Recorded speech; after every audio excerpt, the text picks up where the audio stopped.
Today on Locked On Canadiens, there are 4 teams left, and we're going to take a look at how the Montreal Canadiens can one day be one of those teams.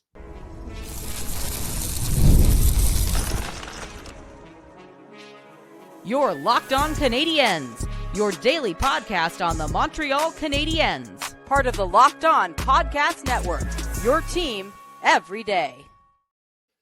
Hello, everyone, and welcome into episode 1100, or 313, rather, 1313. Unlucky number, that's why I stumbled out of the gate.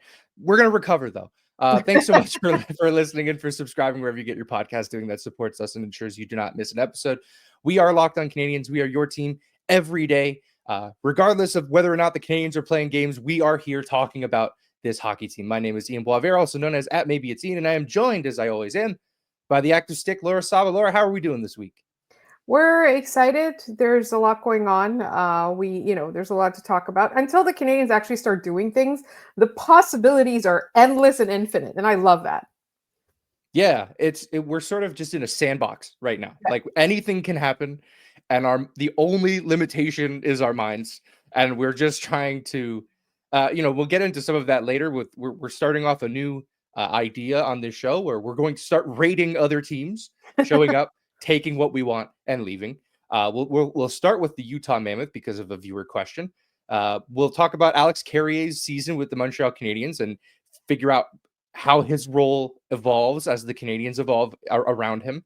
But I want to start with the conference finals. As we're recording this, the conference finals begin tonight with the Carolina Hurricanes and the Florida Panthers.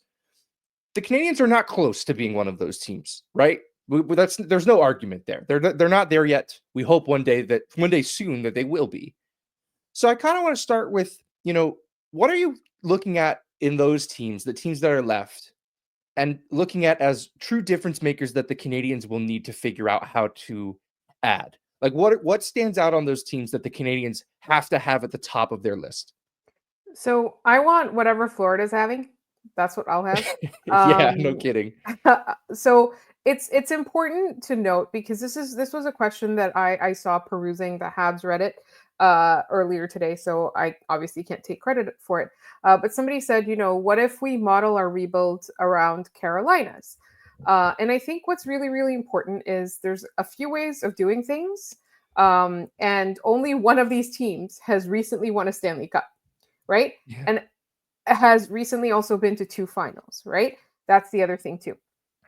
And I think that the Carolina method of not being able to get past the second round, now they're in a conference final, that's great. But the Carolina method of being really smart but not winning anything, I would like to avoid that. Just like with the Toronto Maple Leafs getting superstars but not winning anything, I would like to avoid that, right? With the Edmonton Oilers having the best player in the world but also not winning anything, I would like to avoid that, right? So I think the biggest lesson for me is that you need depth and you need to be a very strong defensive team, but you have to have scoring by committee. You have to have scoring depth as well. Like the defense portion is what I would like to take from Carolina, just playing sound defensive, relentless hockey. I'd like to take that from Carolina. From Edmonton, I would like to obviously have a superstar. We don't know if we have a superstar yet in Ivan Demidov. He's it's not the same stratosphere, but he has superstar potential. So I would like a superstar on the team, right? I'd like to take that from Edmonton. From Florida, I would like to be relentless and opportunistic and tough. And I have to say it, and dirty, but getting away with it. We need to get away with it. Like it's not, and again, if you do it right, you don't injure people, and that's important. If you do it right, you don't injure people and you don't end up getting suspended. So if you can walk that line, that's what I would love to take from Florida. Lots of things from Florida. And then from Dallas, what I want to take from Dallas is the smarts and the depth. Like I find that Dallas is the one that Montreal is closest to. And the way that they run their team seems just smarter than most. I don't know if they're as smart as a Carolina, but I am much more optimistic about a Dallas than I would be about an Edmonton, for example. Yeah, I think one of the things I like about Dallas, and Dallas is my pick for this year, I just think looking at them, I just don't know how you beat that team, especially watching some of the saves that Jake Ottinger is making. Like they're getting great production, especially from Mikko Rantanen. But they haven't even been healthy this whole time. They just got Miro Heiskanen back in the middle of that last round. I like that their core has been there for so long. The Sagans, the Bens, Heiskanen on top of that. Ottinger's had a couple runs with them now. And they're adding Matt Duchene to the mix. They're adding Mikko Rantanen to the mix. I think that's part of this too. A lot of these teams take big runs at star players. With Dallas, it's Mikko Rantanen. With Florida, it's Matt Tkachuk. Now, Matt Tkachuk kind of only wanted to go to Florida, so that helped. But I think, Florida had to have been building something to get to that point, right? I would take bits and pieces of all of these teams. I also think that I want to take away from these playoffs so far is that the goaltending from game to game can be rather inconsistent. And, the swings of the momentum in the playoffs are so strong that we kind of get swept up in them. Stu Skinner out in Edmonton, he was unplayable. And then back-to-back shutouts against Vegas and they win the series. That a 1-0 shutout win in the elimination game in overtime, right? Like that, to me, the swings from goaltending have been wild across the board. So I think, especially as the Canadiens are either sticking with Montembeault for the next few years or maybe transitioning to Fowler over that time, we have to expect that goaltending is not going to be lights out every single night. There are going to be nights where there are off nights, and the guys in front of them have to just do a better job. The last thing I want to say about this point in the playoffs is that when you get to be at this point in the Final Four, I want to look back at all of the teams these guys beat to get here, right? Dallas beat Colorado in the first round. That should have never been a first round series. Never.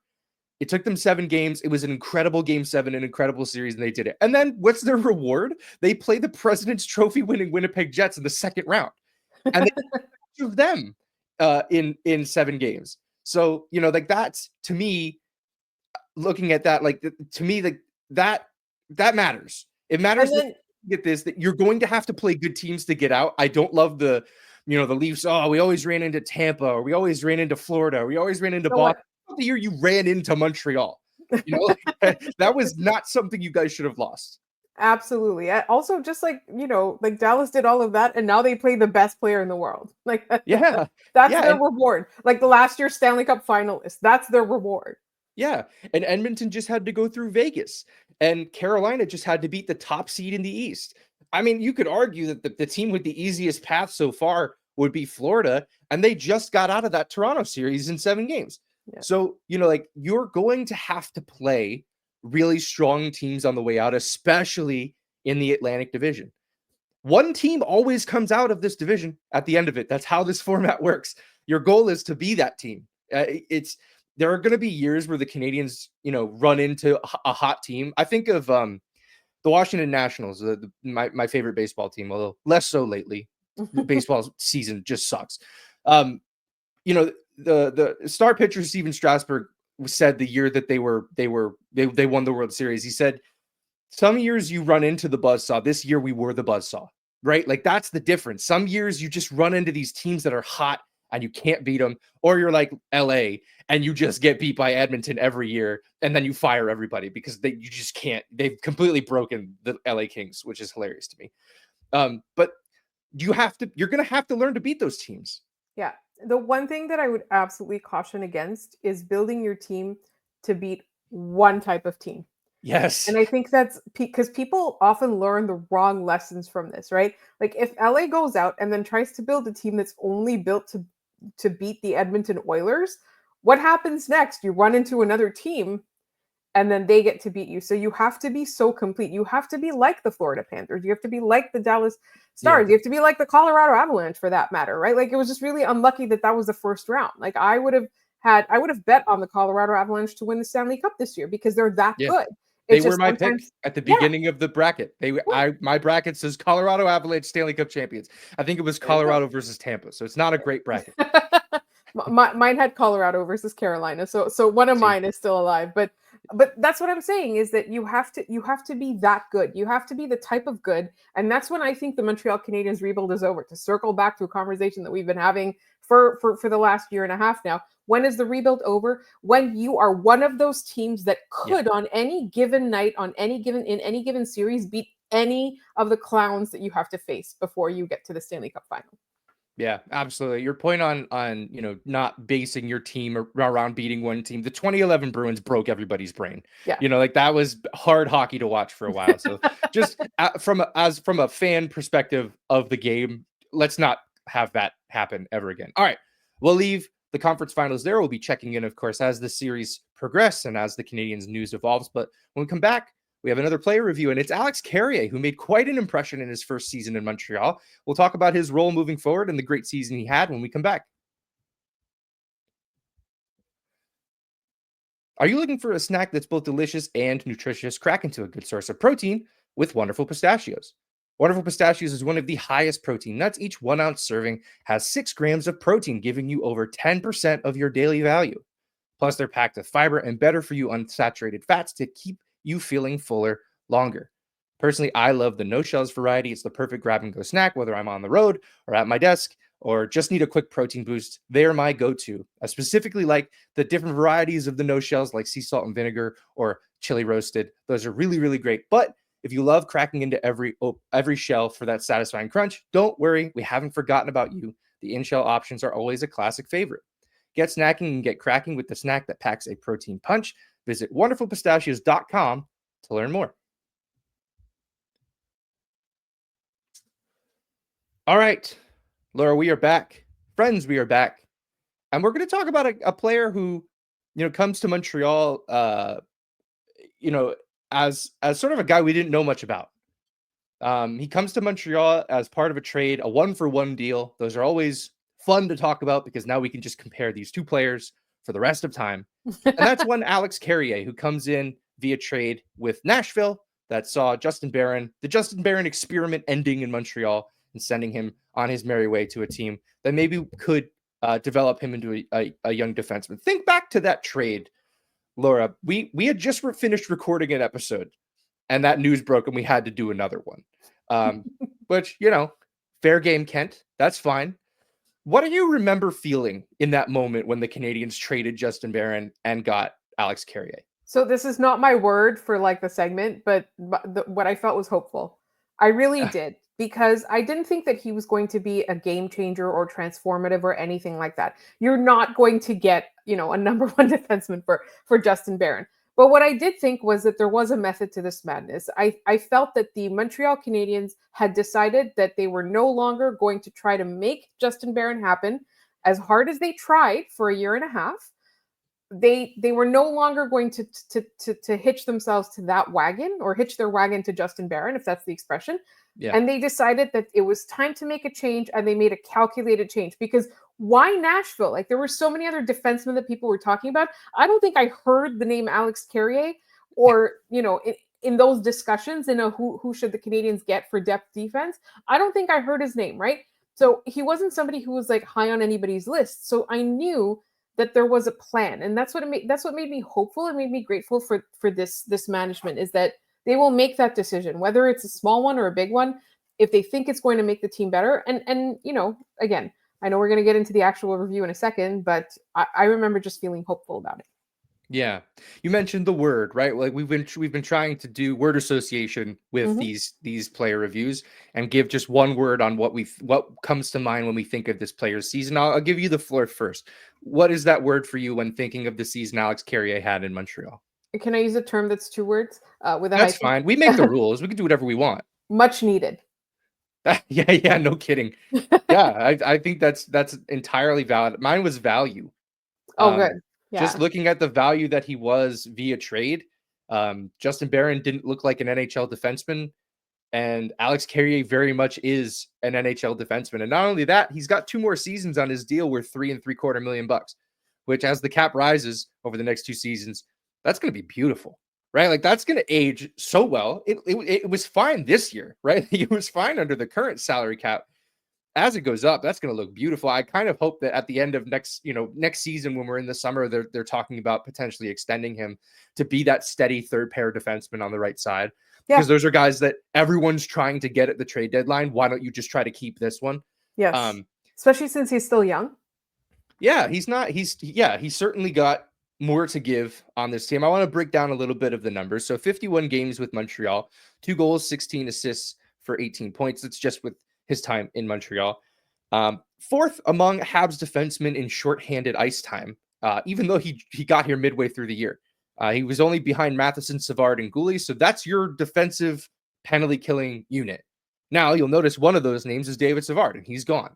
So do we see an increase in his role on the penalty killer, or are we looking at potentially another ad coming in to help Alex Carrier and keep him on that second sort of pair? I think it's a bit of both. I think we see a little bit of increased responsibility, but they're not going to go an off season without replacing Savard's defensive responsibilities. Yeah, I think that's right. Second most in defensive zone starts for Canadiens defensemen. First was Matheson. So what was the term I used yesterday? He's not getting sheltered minutes. He's getting very exposed minutes, which was what they could not get out of Justin Barron, right? They had to shelter him because he was not able to do the things that an Alex Carrier could do. I think you mentioned a point about, the Canadiens' willingness to adapt, right? Yes. What I have in my notes is that Carrier is a symbol of the Habs' willingness to bail on a plan when it's not working. Now, it's on a relatively small scale, right? Like, we're not talking about sort of what's happening in Toronto, where we're bailing on the core four, the thing that has, been this team for close to a decade now. We're talking about a player that they acquired for a very popular player in Artturi Lehkonen, but not an elite player. We're not talking about them giving up on like a guy like a Kirby Dach, right? Like, that's not the kind of move that this was. And I just think that it's healthy to have a general manager and a vice president of hockey operations who will do that, who will recognize, hey, this isn't working.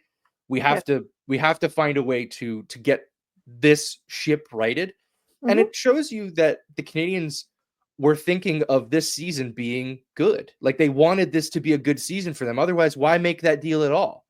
Exactly. Why bring in a guy that's going to help you now? Absolutely. And the one thing I will say is that there was a lot of value to this, just in terms of freeing up other players, taking certain minutes, taking certain assignments. But as if that wasn't enough, in the playoffs, we saw him kick it into a new gear. And this is a theme that we talk about, right? Is that elevating your game in the playoffs is a non-negotiable. We see what happens with Toronto when they don't elevate their game, right?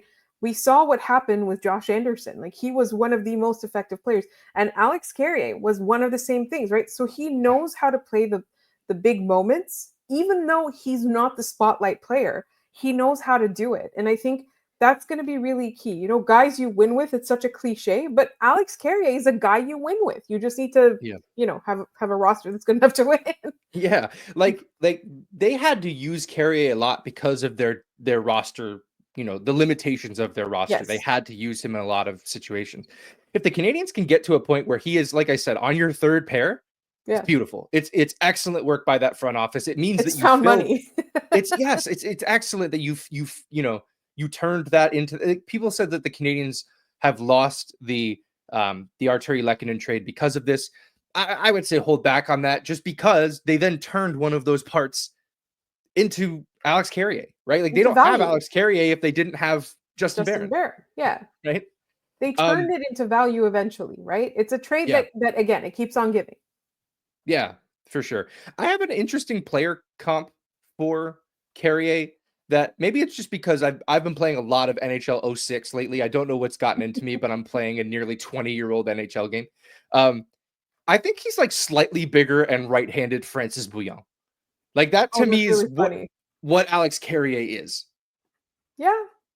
Like, I think a bit bigger. Yeah. Yeah, I think Bouillon was, I looked it up earlier. Bouillon was 5'8", and Carrier's listed as 5'11", although that means he's the one who's actually 5'8". Right. Yeah, no, absolutely. Yeah, I just think, like, that small, compact defenseman Bouillon was not too bad with the puck himself. He was able to make outlet passes, smooth skater. And just the way that Carrier bounced off of contact, like I kind of want him to just teach every defenseman on this team how to get hit the right way. Yeah. Because there are a lot of guys who could learn that, right? Lane Hudson is pretty good at it now, but it wouldn't hurt him to learn a little bit more from a guy who was the target of the Washington Capitals in the first round. The Caps looked at him and said, "You're their best defenseman. We're going after you." Like that to me is the greatest compliment you can get as a defenseman. Although I'm sure that the bumps and bruises Carrier had were not worth that compliment from the Washington Capitals. If the Canadiens ever make a long run, that's like a lot of ice baths and a lot of therapy days. Oh yeah, absolutely. So that's going to do it for our Carrier player review. When we come back, we're going to launch a new segment. We're rating other teams. We're going to start with the Utah Mammoth because I've heard they have quite a few centers that the Canadiens might want to go after, and we'll get into that in just a moment.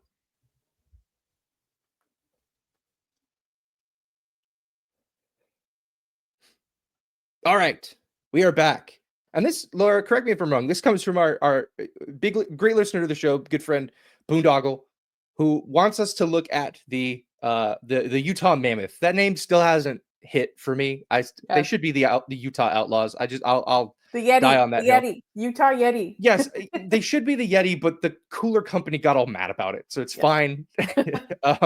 Understandably so. What a branding opportunity that could have been. I don't know. It's you're just whatever. People don't get it. It's so silly. Anyway, where did the Montreal Canadiens come from? Like Molson launched like Molson Canadian at the time. Let's look at Utah, and I think this is a good place to start for this sort of, looking at other teams and trying to pick things up off of them. Yes. And also that the 2C or not 2C sort of aspect of what we're looking at. And Boondoggle mentioned that the Utah has a lot of centers. Some might say too many centers. Laura, is it possible to have too many centers on a hockey team? Yes. Depends on if those centers are good at playing wing or not. I think most of them can pretty effectively, right? Like it's the other way around that you're worried. You can't force a wing to center because then you have Jonathan Drouin, right? Like that's not how you do things. The centers that they have listed, and I did this by faceoffs because I think that's what's most important when looking at centers. A lot of people have the C next to their name and they don't take faceoffs. So in my mind, they're not centers. That's just not what happens. So we have Logan Cooley, Nick Schmaltz, Barrett Hayton, Kevin Stenlund, Alex Kerfoot, Jack McBain, and Nick Bukestad. All of those guys took at least 300 faceoffs this year. That's seven centers that took a lot of faceoffs. One that's listed as a center is Clayton Keller. Clayton Keller took 30 faceoffs this year. That's not a center, and especially so because he only won 10 of them. Like that's not a center in the National Hockey League. Is Utah a good trade target for the Montreal Canadiens? I think there's a couple of things about them. One, they are obviously as far as you can get from the division as possible. That's one thing. The other thing is that they are still also a rebuilding team, so you could potentially pitch some picks or prospects. So I think that's part of it. But I don't really know. I don't really know what the Canadiens are willing to part with. Yeah. And what level of center they're going to try and take from. Like obviously Logan Cooley is a non-starter. Yeah, it's not. They're not moving Logan Cooley. Like that's not. And if they are, you're giving up everything for him. And at that point, is it worth it? Yeah. I don't know that Utah is a great trade partner for the Canadiens, and I'll tell you why. I think that Utah and Montreal are after the same things. They're both trying to get better in the coming, like now, right? Like they're trying to get better next year. Utah had 89 points this year. It's pretty good. That was only a couple points back of Montreal, right? I think they finished with 91. The Canadiens, 91. They were 2 points back of Montreal.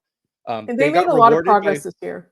Yeah, they made a lot of progress. They got rewarded by winning a draft lottery and moving up a whole bunch of spots in one of the weirdest draft lotteries we've seen. But I just like